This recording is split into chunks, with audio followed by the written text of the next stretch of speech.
Assalamualaikum warahmatullahi wabarakatuh. Alhamdulillahirabbil wa binasta'in ala umur jawadin.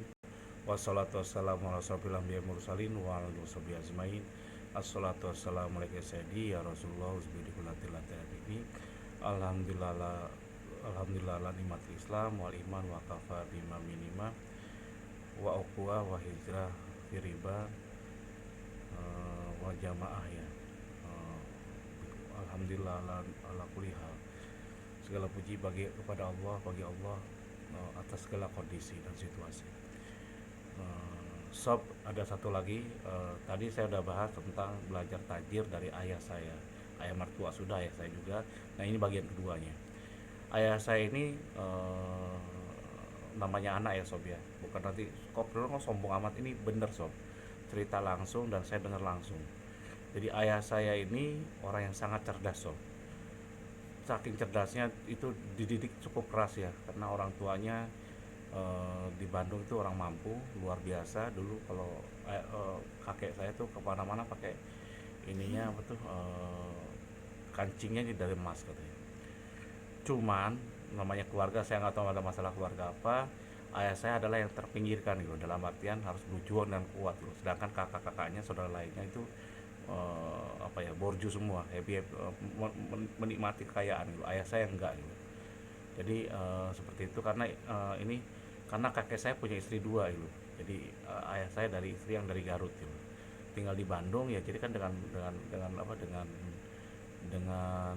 mana, dengan ibu tiri ya, segala macam-macam. Tapi gara-gara itu seperti itu ayah saya pejuang keras sehingga bisa diterima di sekolah guru atas. Mungkin zaman-zaman dulu di Bandung sekolah guru ada dua, ada SGB, ada SGA. Orang top seluruh Indonesia kalau masuk SGA itu paling top, top marko top. Jadi kalau masuk ke pendidikan langsung diterima, langsung menjabat gitu. Jadi itulah karena masuk sekolah guru atas itu sekolah paling top di Bandung, di Indonesia salah satunya, guru pencetakannya. Dan so perlu tahu, ayah saya ini seorang dalam salah satu mata pelajarannya matematika itu nilainya 100 sempurna gitu, 100 terus gitu, saking canggihnya gitu, itu loh otaknya gitu. Dan keluar dari situ bukan di guru dia kerjanya, tapi dia di Padi Sentra. Padi Sentra itu dulu perusahaan BUMN besar gitu. Dan dia nguasai, ayah saya itu wilayah Bogor gitu, Bogor, Kabupaten Bogor.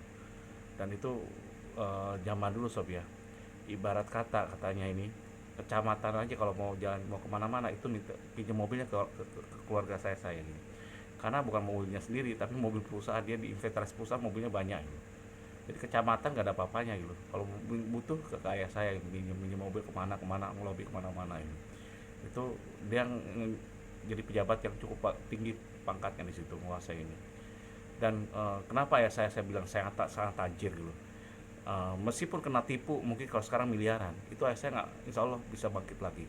Suatu saat ditipu satu gudang itu, ayah saya kan kepalanya, ada kepala gudang yang ngecek di Jonggol itu, ngomong, Ji ini tolong tanda tangan, gudang penuh semua gitu.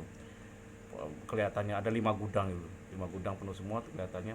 Satu gudang dicek, yang satu lagi ternyata apa, setelah ditanda tangan kan ada pemeriksaan sebulan lagi ada pemeriksaan, minta ditanda tangan, minta dicek. Wow, setelah terimanya udah full gitu. Ternyata apa, dari berapa gudang, 5 gudang itu yang penuh tuh cuma depannya doang gitu, belakangnya melompong so. Jadi tumpuk di depan, ayah saya kena tipu gitu. Dan ini mungkin miliaran, mungkin puluhan M gitu sekarang. Ayah saya tanda tangan, ternyata apa, ternyata kosong belakangnya. Udah gitu datang pemeriksaan sebulan lagi, tinggal 3 minggu baru tahu, sebelum 2 minggu sebelum ini baru tahu dia, ternyata dicek gudangnya kosong, padahal itu sahabat sendiri yang nipu. Saya nggak sebutin namanya karena ya nggak enak dengan keluarganya. Dan itu cerita itu berulang-ulang kali, ayah saya merinding so. Merindingnya bukan masalah bisa nutupin ininya, merindingnya kalau ketahuan itu apa yang terjadi, ayah saya bisa masuk penjara so, pidana. Karena ya itu tadi yang ditakutkan itu zaman dulu itu kan dignity ya, dignity itu ya itulah itu. Akhirnya apa, kelimpungan sana sini tapi kalau orang baik ya sob, meskipun nilainya miliaran, meskipun susah, bukan masalah uangnya masalahnya. Yang masalah adalah ngumpulkan pupuk dengan gudang Padi Sentra kan, gudang pupuk gede-gede, bukan isinya berapa ton gitu, berapa truk gitu, bertruk-truk gitu. Satu gudang tuh gitu. Bayangkan 5 gudang kosong, cuma depannya doang diisi gitu. Itu ngumpulinnya gimana, susah gitu. Nah, namanya orang baik sob, ini cerita ketika orang saya ini kena tipu. Kalau nggak tajir nggak bisa sob, tajir dunia akhirat tuh nggak bisa, bisa stres, bisa lewat itu. Akhirnya apa coba, akhirnya dia nyari ke desa-desa. Ternyata banyak sekali ke gudang-gudang yang di bawahnya, ternyata banyak nolong loh. Pak Haji belum haji, udah haji apa belum, saya lupa waktu itu. Ini ada nih katanya, ada satu truk, dua truk kumpulin, ada pupuk yang udah agak membatu-batu, yang udah lama-lama itu diambil semua sama saya. Jadi semua orang percaya gitu loh. Jadi ayah saya tinggal ngomong tok, ambil dulu pupuknya, terus uangnya dibayar kemudian, dibayar karena 2 minggu loh, miliaran gitu kan, susah juga ngumpulin uang seperti itu loh. Harus jual tanah dulu segala macam-macam gitu. Akhirnya apa, itu tadi sebelum proses itu, dengan hanya ngomong tok ya bahwa itu bakal dibayar nanti, kasih waktu sebulan 2 bulan, semua percaya, semua kirimin uang semua truk ke situ. Jadi dipenuhi gudangnya semua. Jadi ditumpuk, ini cerita ayah saya, ditumpuk di bawahnya itu yang batu-batu yang, kalau urea sama TSP kan kalau kelamaan kan jadi keras. Saya dulu sering melayani juga gitu, ngisi-ngisi pupuk, melayani jual pupuk gitu. Itu keras-keras semua, itu ditumpuk di bawahnya dulu, terus atasnya baru yang bagus dulu. Seminggu ini yang dipercepat, datang pemeriksaan, ternyata apa, lolos sob. Itulah hebatnya, ternyata lolos, bersih ayah saya. Jadi alhamdulillah terhindar dari penjara itu, dari itu.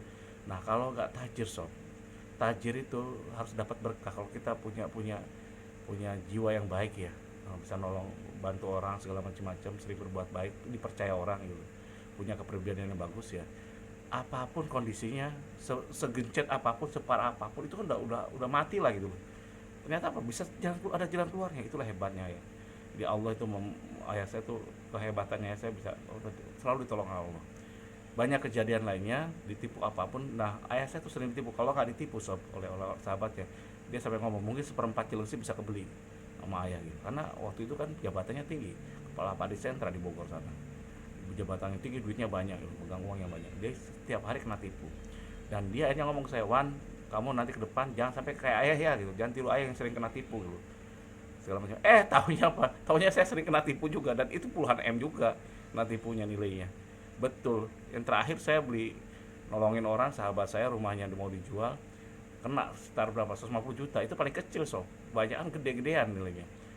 Jadi saya kena tipu. Kena kemarin kerja sama villa pun sama itu, uang yang nggak dapat miliaran harusnya saya dapat. Tahunya apa, untungnya nggak dapat, uang saya nggak dibayar itu. Untuk tanah, padahal saya udah tanda tangan. Tuh salahnya saya semakin percaya tanda tangan doang dulu.